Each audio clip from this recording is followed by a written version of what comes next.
नमस्कार मित्रांनो.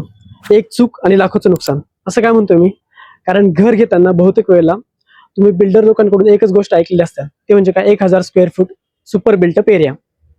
आणि तुम्ही ज्यावेळेस ऍक्च्युअली ती प्रॉपर्टीमध्ये राहायला जाता त्यावेळेस तुम्हाला कळतं की सुपर बिल्टअप एरिया आणि टोटल जे राहण्याची जागा आहे, ज्याला आपण कार्पेट एरिया असं म्हणतो, तो वेगवेगळा आहे. तर त्याच्यातला फरक मी आज तुम्हाला समजून सांगतो. एक म्हणजे काय, सपोज आता ही एक जमीन आहे, बिल्डिंग आहे, तर यातला हा जो वापरणं पार्ट आहे, ही खुली स्पेस जी आहे, ती पूर्ण खुली स्पेस जी आहे त्याला टेक्निकल भाषेत म्हटलं जातं कार्पेट एरिया.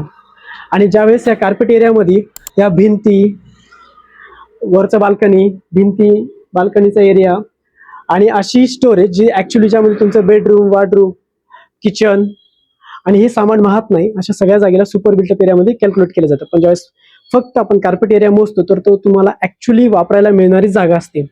म्हणून प्रॉपर्टीचं डील करताना कायम कार्पेट एरिया स्क्वेअर फूट अनुसार करा, नक्की सुपर बिल्टअप एरिया. अशा लिगलच्या महत्वपूर्ण टिप्ससाठी काय तंत्राला फॉलो, लाईक आणि सबस्क्राईब सुद्धा करा. आणि जे मित्र आता सध्या प्रॉपर्टी घेण्याचा विचार करतायत त्यांच्यापर्यंत ही माहिती नक्की पोहोचवा.